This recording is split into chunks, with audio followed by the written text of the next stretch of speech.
Hello বন্ধুরা, অনেকদিন পর আরেকটি স্ন্যাক্সের রেসিপি নিয়ে চলে এলাম। প্রথমেই নিয়ে নেব সুইট কর্ন, যেটা বাজার থেকে 15-20 টাকায় পেয়ে যাবে। ভুট্টা, সেটাই আমি ইউজ করেছি, বা প্যাকেটেও নিয়ে নিতে পারো। সেটা নুন জল দিয়ে 5 থেকে 10 মিনিটের জন্য সিদ্ধ করে নেব।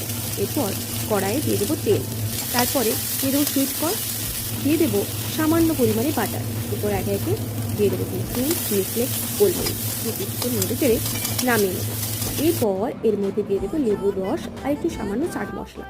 রেডি আমাদের সুইট কর্ন চাট, যেটা হেলদির সাথে সাথে টেস্টিও। অবশ্যই ট্রাই করে জানাবেন কেমন লাগলো। ভালো থাকবে।